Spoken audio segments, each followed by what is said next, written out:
Ռազմագիտության մեջ կա հարվածի գլխավոր ուղղությունն արտահայտությունը, որտեղ ենք մենք հիմնական հարվածը հասցնելու։ Նախորդ մեր հանդիպման ժամանակ Պարոն Հայրիկյանից առանձնատանը խոսեցի, որ շատ կարևոր է ձևակերպենք մեր ինքնությունը, այսինքն ով ենք մենք շատ կարևոր է հանրության համար հասկանալի դառնալու եւ իշխանությունից զատվելու համար։ Այդ զատվելը շատ կարևոր է։ Հետևաբար ես կարծում եմ, որ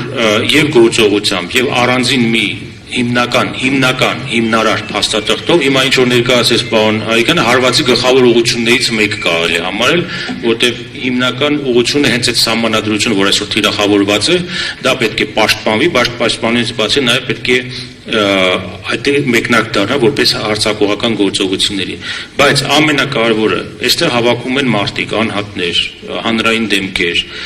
կուսակցականներ,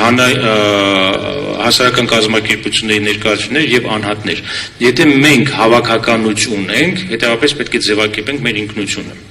Սա շատ կարևոր է, որպեսզի ընկալելի լինենք, թե ով ենք մենք եւ ինչով ենք տարբերվում իշխանությունից։ Այդ սահմանը գծելու սկզբունքային որոշում պետք է կայացնենք։ Ես առաջարկում եմ դա անել իշխանություններին գնահատական տրվող հռչակագիր ասեմ, փաստաթղթի տեսքով ասեմ, մենք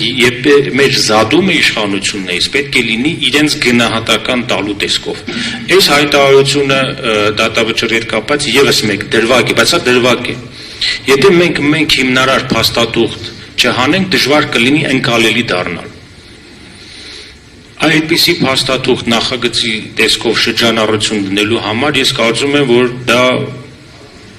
առաջարկ է, չեմ ուզում գնահատական տալ իմ առաջարկին, բայց մենք պետք է այդ զատելու սկզբունքը շրջանառության մեջ դնենք եւ շատ շուտապույտ պետք է այդ մեր ինքնությունը հանրայնացնենք։ Եվ այդ ինքնությունը ոչ թե զուտ արձանագրում, այլ գործողության ծրագիր պետք է ենթադրի այդ ինքնությունը։ Ուրեմն առաջինը իմ առաջարկը իշխանությունների ինքնության ձևակերպումն է։ Իրենց գնահատական պետք է տանք 7 տարվա կտրվածքով եւ ուր են նրանք տանելու։ Եվ ունեմ տեղային առաջարկներ զուտ գործողությունների, պրոակտիվ գործողությունների։ Իմ առաջարկներն է, որը կարող է քննարկվել, հավելվել ձեր առաջարկներով, նաև ընդդիմություն առաջանա այդ առաջարկներին, դիտարկելով, որ դրանք ոչ տեղին չեն։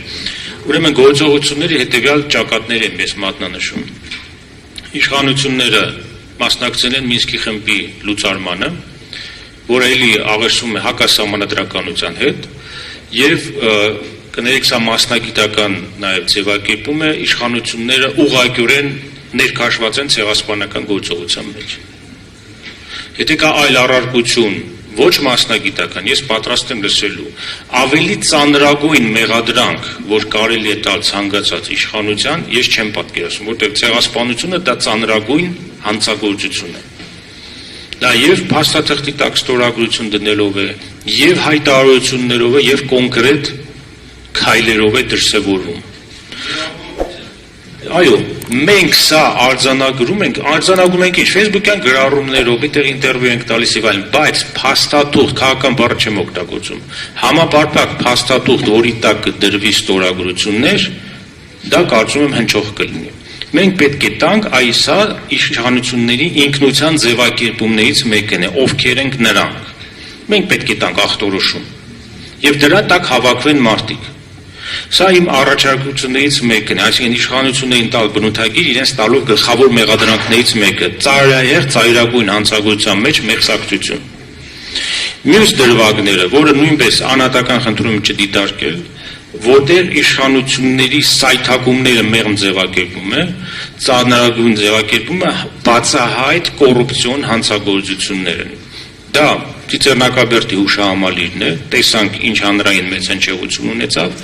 ակնհայտ է մասնագիտական կարծիք, դա իմ կարծիքը չի միայն, կա հրապարակված կարծիքներ, շուտով նաև կլինի իմ տեղեկությամբ նաև նախագծի հետ կապված խախտումների, կոռուպցիոն վտանգների հետ կապված, եթե մենք սա չգնահատենք, չմասնակցենք, չպահանջենք պրոակտիվ գործողությունների շարքում, ապա անհասկանալի կլինի հանրության կողմից առնվազն։ Մյուսը նորից թիրախավորված այդ մի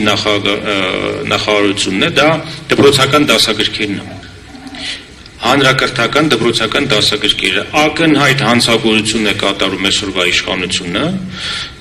կոռուպցիայի դրսևորումները ակնհայտ են հեղինակների ընտրության դրվագով, պետական միջոցների փոշիացման դրվագներով եւ երեխաներին որակյալ կրթություն ստանալու սահմանադրական իրավունքները խախտելու դրվագներով։ Ես ուզում եմ, որ մենք հիմա բացենք նոր էջ այսօրվա խոսակցության քննարկման։ Եթե կային այլ թեմաներ, որտեղ մենք կարող ենք միահամուռ կամ ինչ որ մասը մեր ներկաներից